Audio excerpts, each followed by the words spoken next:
지금 암호화폐, 소위 비트코인이라고 그러죠. 비트코인에 대한 이야기들이 지금 상당히 이 경제계에서는 아주 초점이 되고 있죠.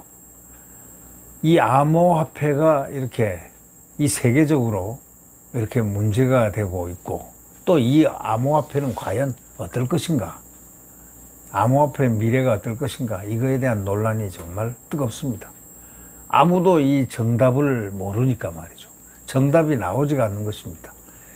이 비트코인, 과연 이것이 앞으로 왜 세계적으로 멈추지 않는 그러한 요소가 돼서 꺼질만 하면 타오르고 뛰고, 왜 그럴까요? 이 암호화폐 분석가가 이 얘기합니다. 지금은 확실한 비트코인 매수 타이밍이라고까지 얘기합니다. 각국 정부 규제가 이제 최대 변수인데, 결국 이게 규제에 대해서 각국 정부가 다 똑같은 보조를 취할 수 있을까? 이런 얘기를 합니다. 비트코인이 5월 12일부터 하락 곡선을 그리면서 투자자들에게 아주 절망감을 안기고 있습니다. 반토막난 비트코인입니다. 이게 과연 반등하겠는가? 아니면 미국 및 중국 당국의 규제 정도에 따라서 더 큰 고통이 오거나 또는 반대로 희망이 찾아오겠는가 등등의 문제로 이 비트코인 전문가들이 분석을 하고 있습니다. 그만큼 이 비트코인이 지금 투자처의 이 중심이 되고 있었다라는 바로 그런 게 중론이 되겠습니다. 암호화폐 전문가인 신의 두뇌라고 이름이 있는 노대원이라는 사람으로부터 비트코인 전망을 주간 동아가 이렇게 들어본 그러한 이야기들을 여러분께 한번 말씀을 드리겠습니다. 비트코인은 확실히 엊그제보다 반토막이 났습니다. 2만 달러까지 떨어진다는 얘기가 있습니다. 1만 달러까지도 충분히 떨어질 수 있다고 합니다. 결국 5월 24일 북미 비트코인 채굴 협의회 회의가 열리면서 반등 시그널이 생겼습니다.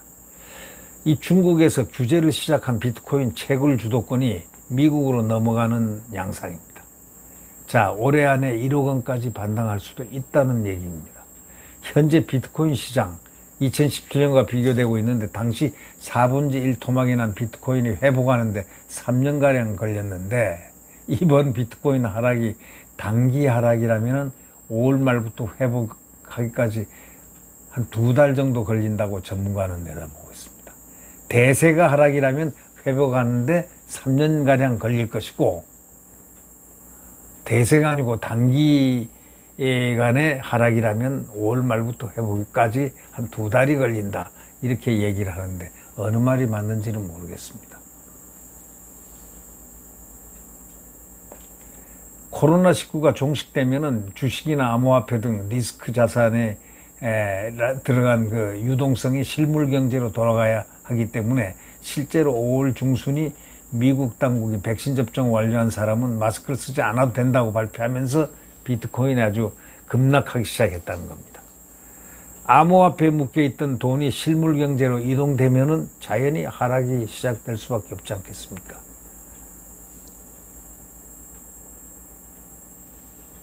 그러니까 결국 비트코인 하락 원인으로는 중국의 규제정책, 또 미국 연방준비제도이사회 이 테이퍼링 공식화, 이런 것이 꼽히고 있다고 합니다.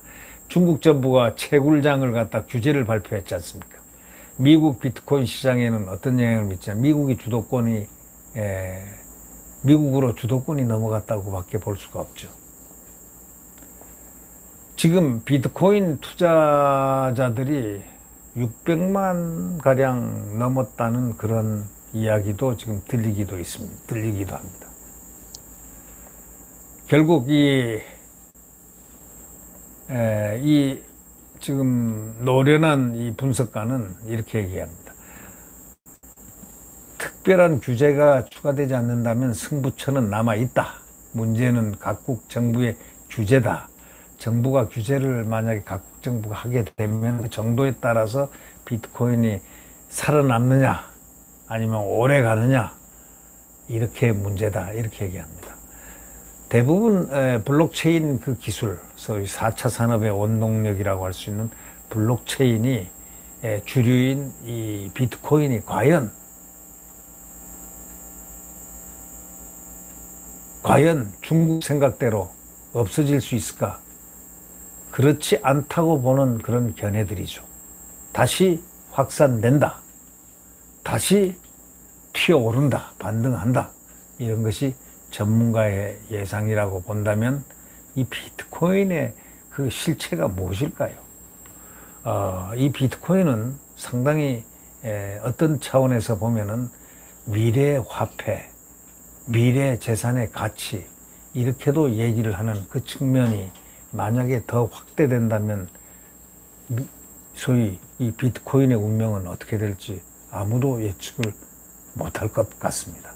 다만 미국의 규제가 또 세계 각국의 모든 정부의 비트코인에 대한 규제가 비트코인의 앞으로의 미래를 결정하는 하나의 가늠대가 될 것이다. 이런 것은 거의 틀림없는 사실 같아 보입니다. 여러분, 우리는 정권 교체 단일화해서 반드시 이뤄내야 됩니다. 야권 단일화를 해서 반드시 정권 교체를 일으켜내야 됩니다. 그렇지 않는다면은 대한민국은 어쩌면 모든 것이 잃어버리는 신라곤이 될 것임을 우리는 알아야 될 것 같습니다. 그러기 위해서 야권 단일화, 그러기 위해서 야권을 분열시키는 그러한 인자들, 분자들을 전부 국민들의 시각으로 내쳐버려야 될 것 같습니다. 국민들이 냉소적으로 그들에게 소위 야권 분열을 저해하는 자들을 분류해서 그들을 이 야권의 경쟁 장소에 오직 근접하지 못하도록 만들어야 될 거 아니겠습니까? 인위적인 것보다 자연히 국민들의 냉소가 그들의 그 차가운 그 눈 기운이 그들의 가슴에 꼽힐 수 있도록 느껴질 수 있도록 우리는 야권 단일화의 가치를 높여야 되겠습니다. 이 많은 분들이 야권의 어떤 용광로 속에서 흥행을 하면서 경쟁을 하면서 결국 정권을 창출해내는 주자가 되는 그러한 과정을 우리는 목 놓아 기다려야 됩니다. 그러기 위해서 야권 단일화입니다. 네. 내일 대한민국의 자유민주주의와 시장경제가 뛰어노는 태양은 다시 떠오릅니다. 네. 안녕히 계십시오.